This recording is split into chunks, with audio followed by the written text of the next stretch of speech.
সুপ্রিয় শিক্ষার্থী, আমি নাজমুন নাহার, তোমাদের বাংলা শিক্ষক। আজকে তোমাদের সামনে হাজির হয়েছি বাংলা দ্বিতীয় পত্রের একটি বিষয় নিয়ে। আশা করি সবাই ভালো আছো এবং সুস্থ আছো। আজকে আমরা বাংলা দ্বিতীয় পত্রের যে বিষয়টি পাঠ করব সেটি হচ্ছে বাংলা ব্যাকরণের শব্দ ও পদ। শব্দ ও পদে সপ্তম শ্রেণীতে যে বিষয়টি প্রথম আছে সেটি হচ্ছে কারক ও বিভক্তি। বাংলা ব্যাকরণে কারক একটি সুপরিচিত প্রসঙ্গ। কারক শব্দটির অর্থ যে কোনো কাজ বা ক্রিয়া সম্পাদন করে। বাক্যে কর্তাই ক্রিয়া সম্পাদন করে, অর্থাৎ কারক শব্দটার অর্থ এখানে বোঝানো হয়েছে যে কোনো কাজ অথবা ক্রিয়া সম্পাদন করে। সম্পাদন মানে কাজ করে, কাজ করাটাই হচ্ছে কারক।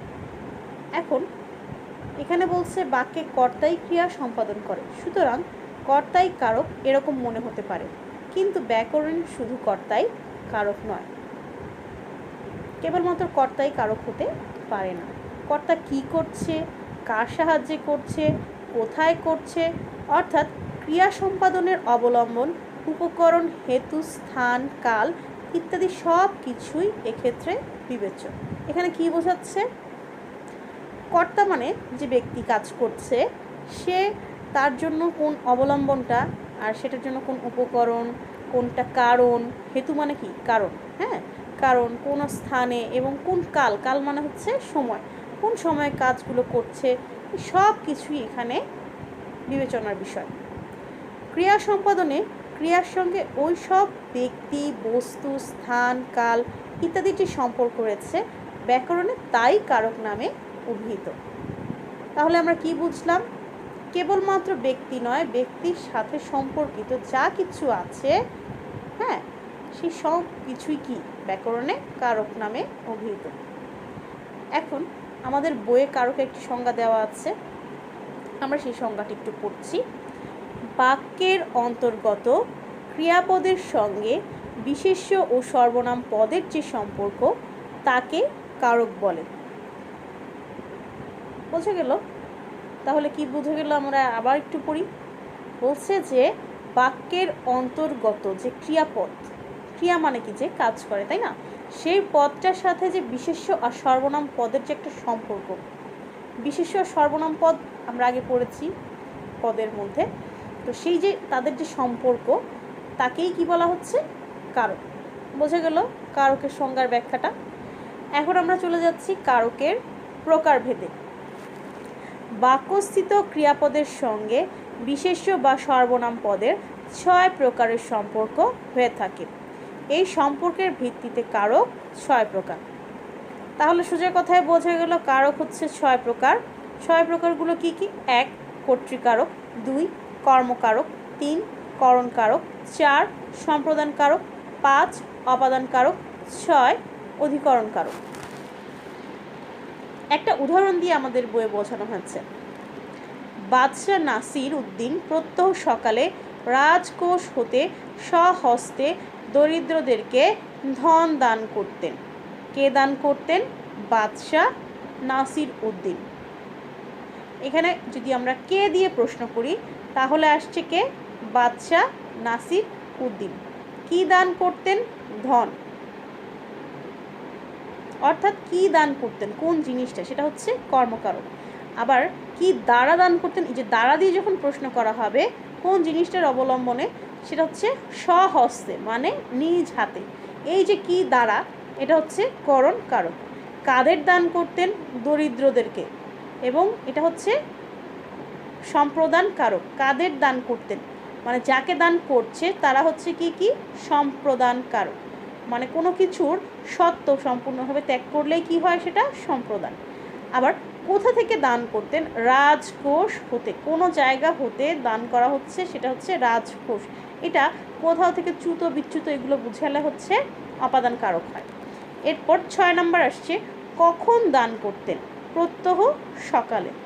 সময়টাকে যখন জিজ্ঞাসা করা হচ্ছে তখন সেটা হচ্ছে প্রত্যহ সকালে, এবং এই সময় যে জিজ্ঞাসা করা হচ্ছে সময়টাকে, এটাকে এই যে প্রশ্নটা করা হলো এটা বোঝায় অধিকরণ কারক। আচ্ছা, এখন কারক নির্ণয়ের কিছু পদ্ধতি আছে। কে দ্বারা প্রশ্নের উত্তরে পাওয়া যাবে কর্তৃকারক, কি বা কাকে দ্বারা প্রশ্নের উত্তরে পাওয়া যাবে কর্মকারক, ক্রিয়াকে কি দ্বারা প্রশ্নের উত্তরে পাওয়া যাবে করণকারক, ক্রিয়াকে কাকে সত্য ত্যাগ করে প্রদান করা দ্বারা প্রশ্নের উত্তরে পাওয়া যাবে সম্প্রদানকারক। বোঝা গেল? এবার আমরা বইয়ের পরবর্তী পৃষ্ঠায় চলে যাচ্ছি। 5 নম্বর, ক্রিয়াকে কোথা হতে প্রশ্নের উত্তরে পাওয়া যাবে অপাদানকারক, ক্রিয়াকে কোথায় কখন দ্বারা প্রশ্নের উত্তরে পাওয়া যাবে অধিকরণকারক।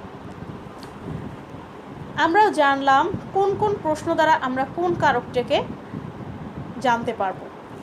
এরপরে চলে আসছি বিভক্তিতে। হ্যাঁ, এখন বিভক্তি জিনিসটা কি? বাক্যের শব্দে এগুলো নির্দিষ্ট বিন্যাস থাকে, বিন্যাসই সমগ্র বাক্যের অর্থ স্পষ্ট করে দেয়।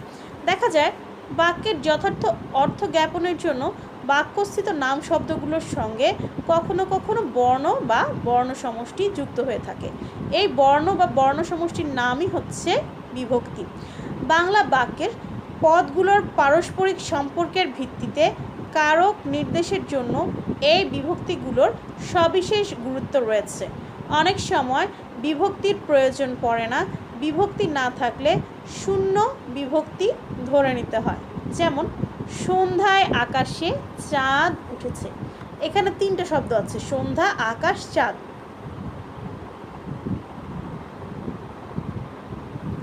আর উঠেছে হলো ক্রিয়াপদ।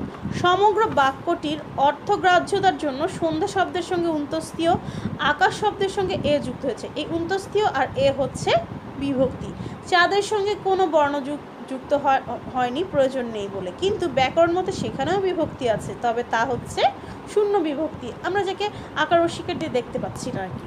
শূন্য বিভক্তি অবিভক্তিও বলা হয়। সমগ্র বাক্যটির বিন্যাস এই রকম: সন্ধ্যায় আকাশে চাঁদ উঠেছে। সন্ধ্যায় আকাশে চাঁদ উঠেছে, এখানে দেখো সন্ধ্যায় উন্তস্তীয় বিভক্তি, আকাশে এই বিভক্তি, চাঁদে আসছে শূন্য বিভক্তি। এই বাক্যের বিভক্ত অংশগুলোই উন্তস্তীয়, এ, শূন্য, এই 3টি হচ্ছে বিভক্তি। বোঝা গেল? বই যদি একটু সামনে রাখো তাহলে বুঝতে একটু সহজ হবে তোমাদের। এবার আমরা সংজ্ঞায় চলে যাচ্ছি বিভক্তির। কি বলছে তাহলে? বাক্যে ব্যবহৃত যেই বর্ণ বা বর্ণ সমষ্টি বাক্যের অর্থগ্রাহ্যতায় সাহায্য করে তাদের বিভক্তি বলা হয়। বোঝা গেল? বাক্যে ব্যবহৃত যে বর্ণ বা বর্ণ সমষ্টি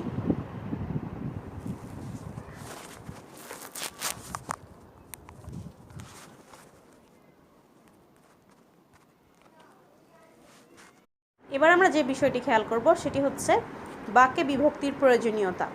বাংলায় এমন অনেক বাক্য আছে যেগুলোতে ক্রিয়াপদ নেই। যেমন মাঠে মাঠে অজস্র ফসল, ছোট ছোট ডিঙি নৌকাগুলো নদীতে ভাসমান। এ জাতীয় ক্রিয়াহীন অনেক বাক্য বাংলায় রয়েছে। ক্রিয়া নেই বলে এই বাক্যগুলোর অন্তর্গত নাম শব্দগুলোর কারকেও নেই। সেজন্য বলা হয় বাংলা বাক্য কারক প্রধান নয়। কিন্তু বিভক্তি ছাড়া বাংলা বাক্য ঠিকভাবে গঠিত হতে পারে না এবং বাক্য অর্থগ্রাহ্য হয় না। কিন্তু বিভক্তি ছাড়া বাংলা বাক্য ঠিকভাবে গঠিত হতে পারে না, অর্থগ্রাহ্য যেহেতু হয় না। তাই কেন হয় না আমরা সেই বিষয়টি একটু খেয়াল করি। দেখো যে উপরের বাক্য যে দুটো আমরা পড়লাম উদাহরণে, এই বাক্য দুটো থেকে যদি আমরা বিভক্তিগুলো তুলে নিই তাহলে কি হবে? মাঠ মাঠ অজস্র ফসল কিংবা ছোট ছোট ডিঙি নৌকা, নদী ভাসমান বাক্য হিসেবে কি হবে? ত্রুটিপূর্ণ। এখানে দেখো কি হচ্ছে? মাঠ মাঠ অজস্র ফসল, কি হবে এখানে? মাঠে মাঠে অজস্র ফসল না হলে প্রকৃত বাক্যটিকে আমরা বুঝতে পারবো না, অর্থাৎ বাক্যটি হয়ে যাচ্ছে ত্রুটিপূর্ণ। তো দেখো এরকম আরেকটা, গাছের পাতায় রাতের শিশির লেগে আছে। এই বাক্যেও আমরা দেখেছি বিভক্তি গাছের, রাতের ও উন্তস্তীয় বিভক্তি পাতায় বাক্যটিকে অর্থগ্রাহ্য করেছে। যদি গাছ, পাতা, রাত, শিশির এভাবে যদি থাকতো তাহলে কি হবে? কোনো বাক্য গঠন হবে না। এখন আমরা পরবর্তী পয়েন্টে চলে যাচ্ছি, বিভক্তির প্রকারভেদ। এই বিভক্তি কীরকম হতে পারে? 2 প্রকার। বিভক্তি 2 প্রকার: 1 শব্দ বিভক্তি, 2 ক্রিয়া বিভক্তি। শব্দ বিভক্তিকে নাম বিভক্তিও বলা হয়। শব্দ বিভক্তির আরেকটি নাম হচ্ছে নাম বিভক্তি। শব্দ বা নাম পদের সঙ্গে যেসব বিভক্তি যুক্ত হয় তাদেরকে শব্দ বিভক্তি বা নাম বিভক্তি বলে। যেমন ভিক্ষুককে ভিক্ষা দাও। এবার দেখো ক্রিয়া বিভক্তির এখানে আসি আমরা 2 নাম্বারটা। ধাতু বা ক্রিয়াপদের সঙ্গে যেসব বিভক্তি যুক্ত হয় তাদেরকে ক্রিয়া বিভক্তি বলে। যেমন তিনি বাড়ি যাবেন। এই যে যাবেন বা যাইবেন এই যে বলা হচ্ছে, শব্দ বিভক্তির সঙ্গে কারকের এবং ক্রিয়া বিভক্তির সঙ্গে কাল ও পুরুষের প্রত্যক্ষ সম্বন্ধ আছে। দেখো তাহলে কি বোঝা গেল এখান থেকে? শব্দ বিভক্তি বা নাম বিভক্তি কারক নির্দেশ করে বলে এগুলোকে কারক বিভক্তিও বলা হয়। কি বলা হয় এগুলোকে? এগুলো যেহেতু মানুষের যে কাজগুলোকে নির্দেশ করছে, হ্যাঁ, শব্দ, এই জন্য এগুলোকে বলা হচ্ছে কারক বিভক্তিও বলা হয়। কারক ভেদে শব্দ বিভক্তি 7 প্রকার। তো বিভক্তিগুলো আমাদের কাজগুলোকে আইডেন্টিফাই করছে, হ্যাঁ, নির্ণয় করতে সাহায্য করছে কোনটা কোন কারক। তো এই যে নির্দেশ করতে সাহায্য করছে এই জন্য এগুলোকে কারক বিভক্তিও বলা হয়। এগুলোকে আবার প্রকারভেদ করলে 7 প্রকার পাওয়া যায়। প্রথমা, দ্বিতীয়া, তৃতীয়া, চতুর্থী, পঞ্চমী, ষষ্ঠী ও সপ্তমী। আর বাংলায় অনেকগুলো বিভক্তিহীন পদও আছে। এই যে বিভক্তি যেখানে অনুপস্থিত সেগুলোকে বলা হচ্ছে শূন্য বিভক্তি। এখন আমাদের এখানে একটা চার্ট আছে, তোমরা খেয়াল করো বইয়ের 29 পৃষ্ঠায়। আমি ছবিগুলো সব লাগিয়ে দিয়েছি তোমাদের ভিডিওর মধ্যে, তোমরা ছবিগুলো দেখছো। প্রথমা শূন্য বিভক্তি, অ, এ, উন্তস্তীয়তে, এগুলোর বহু বচন হচ্ছে রা, এর, গুলি, গুলো, গণ। আমরা বিভক্তির আবার বচন আছে এক বচন ও বহু বচন। চার্টের উপরেই আমরা দেখতে পাবো বিভক্তির 2টো ভাগ আছে। এরপর আসি দ্বিতীয় বিভক্তি, কে, রে, এরে, হ্যাঁ, এটার বহু বচন হচ্ছে দিক, কে, দিগেরে, দেরে। এরপর আসি তৃতীয় বিভক্তি, দ্বারা, দিয়া, কর্তৃক, দিগের দ্বারা, দের দ্বারা, দিক, কর্তৃক। চতুর্থী বিভক্তিতে আসছে কে, রে, এরে, দিককে, দিগেরে, দেরে। এরপর পঞ্চমী বিভক্তি হচ্ছে হতে, থেকে, চেয়ে। পঞ্চমীতে আমরা কি দেখছি তাহলে? হতে, থেকে, চেয়ে। আর এটার বহুবচন যেটা দিগের হতে, দের হতে, দিগের চেয়ে। এবার ষষ্ঠী বিভক্তি র, এর, হ্যাঁ, আর এর বহুবচন হচ্ছে দিগের, দের, গুলির, গণের। সপ্তমীতে আছে এ, অ, তে, এতে, দিগে, দিগেতে, গুলিতে। তোমরা খুব ভালো করে চারটা খেয়াল করো। এখানে দেখো দ্বিতীয়া আর চতুর্থী দুটোই কি একরকম লাগছে, তাই না? আচ্ছা, এবার আমরা কারকের যে প্রকারভেদগুলো আমরা পড়েছি, যে 6টা প্রকারের কারক আছে আমরা জেনেছি। এখন আমরা সেগুলোকে সংক্ষেপে একটু আলোচনা করি। খেয়াল করো। 1 নম্বর কর্তৃকারক। পাখি ডাকে, সে যায়, বুলবুলিতে ধান খেয়েছে। এই যে উদাহরণগুলো আমাদের বইয়ের শুরুতে দেওয়া আছে, এই 3টা বাক্যকে দেখো, ডাকে, যায়, খেয়েছে, এগুলো হচ্ছে ক্রিয়াপদ। এই ক্রিয়াগুলো সম্পাদন করেছে যথাক্রমে পাখি, সে, বুলবুলি।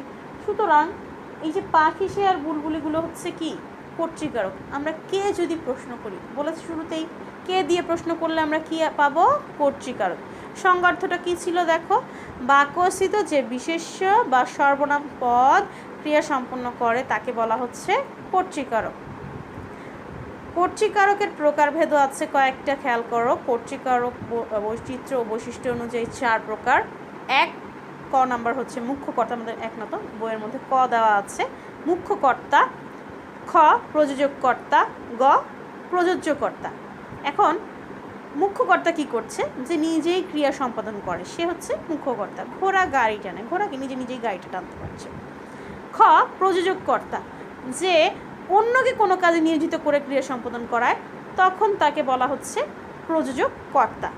মানে মূল কর্তা আরেকজনকে কাজে নিয়োজিত করে দিচ্ছে। এখানে দেখো, যেমন মা শিশুকে চাঁদ দেখাচ্ছেন। চাঁদ কিন্তু মা দেখছে, দেখলো সে আবার আরেকজনকে দিয়ে কাজটা করাচ্ছে। কি করছে? চাঁদ, দেখো দেখো চাঁদটা, হ্যাঁ, তো সে চাঁদটা দেখাচ্ছে।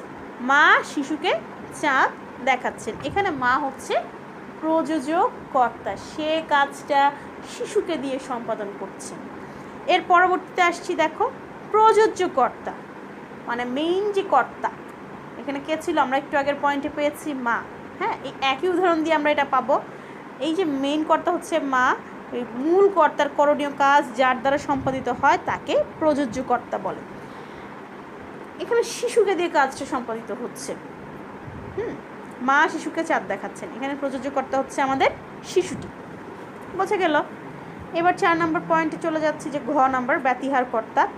বাক্যের মধ্যে দুটি কর্তা যখন একত্রে এক জাতীয় ক্রিয়া সম্পাদন করে তখন তাকে ব্যতিহার কর্তা বলে। মানে দুইটা কর্তা একই কাজ করছে, বাঘে মহিষে এক ঘাটে জল খায়, দুজনে কি করছে? জল খাচ্ছে, অর্থাৎ একই কাজ করছে, এজন্য এটা হচ্ছে ব্যতিহার কর্তা। দেখো তোমাদের বইয়ে কর্তৃকারকের কয়েকটি উদাহরণ দেওয়া আছে 31 নম্বর পৃষ্ঠায়। প্রথমা, দ্বিতীয়া, তৃতীয়া, ষষ্ঠী, সপ্তমী সব একসাথে সুন্দর করে দেওয়া আছে। তোমরা ভালো করে পড়বে এবং বাসায় অনুশীলন করবে, তাহলে বুঝতে সহজ হবে। আমরা 2 নম্বরে চলে যাচ্ছি। দেখো কর্মকারক। ঘোড়া গাড়ি টানে, শাহেদ বই পড়ে। ঘোড়া কাজটা কিন্তু একা একা করতে পারছে না, কাউকে আশ্রয় করছে। কাকে? গাড়িটাকে আশ্রয় করে সে টানছে। তো সেখানে কি হচ্ছে তাহলে? গাড়িটা হচ্ছে এখানে কর্মকারক। শাহেদ কিন্তু এমনি এমনি পড়ছে না, কাকে পড়ছে? বইকে পড়ছে। তাহলে কি হচ্ছে জিনিসটা? এখানে বই, গাড়ি, এই দুটো জিনিস হচ্ছে আমাদের কর্মকারক। এখন দেখো তোমাদের বইয়ে নানা ধরনের কর্মকারকের উদাহরণও দেওয়া আছে, পড়বে। 3 নম্বরে চলে যাচ্ছি, করণকারক। করণ শব্দটার অর্থ হচ্ছে যন্ত্র, সহায় বা উপায়, মানে আমরা কি উপায়ে কাজটা করছি। সংজ্ঞা: কর্তা যার সাহায্যে ক্রিয়া সম্পাদন করে তাকে করণকারক বলে। যেমন ছেলেরা বল খেলে, বন্যায় দেশ প্লাবিত হলো, কলমটি সোনায় মোড়া। এখন ছেলেরা খেলে, কি দিয়ে খেলে? বল দিয়ে খেলে। এই যে বলের যে একটা সাহায্য নিচ্ছে যন্ত্র, এখানে খেলার উপাদানটা কি আমাদের? বল। উপায়টা হচ্ছে বল ছাড়া। আবার দেখো পরের উদাহরণটাতে, বন্যায় দেশ প্লাবিত হলো। এখানে বন্যায় দেশ প্লাবিত হলো কিন্তু কি দিয়ে? বন্যা দিয়ে, তাই না? এখানে বন্যাটা হচ্ছে করণ। কলমটি সোনায় মোড়া। কলমটি মোড়া, কিছু একটা দিয়ে মোড়া, কিন্তু কি দিয়ে মোড়া? প্রশ্ন করলে আসে সোনায় মোড়া। এই যে সাহায্য বা উপায় আমরা নিচ্ছি, বল, বন্যা, সোনায়, এই তিনটা হচ্ছে আমাদের উপায়। এই জন্য একে কি বলা হচ্ছে? করণ কারক। তোমরা বিভিন্ন বিভক্তির উদাহরণ এখানেও পাবে, করণ কারকে পড়ে নিও বাসায়। এবার 4 নম্বর পয়েন্টে চলে যাচ্ছি, সম্প্রদান কারক। সম্প্রদান অর্থ হচ্ছে স্বেচ্ছায় দান, মানে নিজের ইচ্ছায় সত্য ত্যাগ করে যে দান করা হয় তাকে বলা হচ্ছে করণ কারক। সংজ্ঞাটা একটু পড়ি। যাকে সত্য ত্যাগ করে কোনো কিছু দান করা হয় সেই দান গ্রহীতাকে সম্প্রদান কারক বলে। যেমন ভিক্ষুককে ভিক্ষা দাও, অন্ধজনে দেহ আলো, বস্ত্রহীনে বস্ত্র দাও। এই যে দানগুলো, এগুলো আমরা প্রত্যেকটাই সত্য ত্যাগ করে করি। ভিক্ষুককে যখন ভিক্ষা দেই সেটাকে কিন্তু কেউ আর ফেরত নেয় না। এরপর অন্ধজনকে যদি কেউ চোখের আলো দেয় সেটা কি কেউ ফেরত নেয় না। এরপরে বস্ত্রহীনে বস্ত্র, যাকে বস্ত্র দান করা হয় সেটাও কিন্তু ফেরতযোগ্য নয়, সত্য ত্যাগ করে দেওয়া হয়।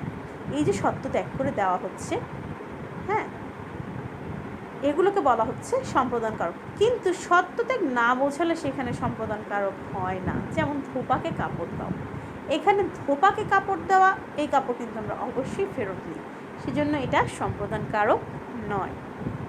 আচ্ছা, এবার তোমাদের এখানেও কিছু উদাহরণ আছে, ভালো করে পড়ে নিবে। 5 নম্বরে চলে যাচ্ছি, অপাদান কারক।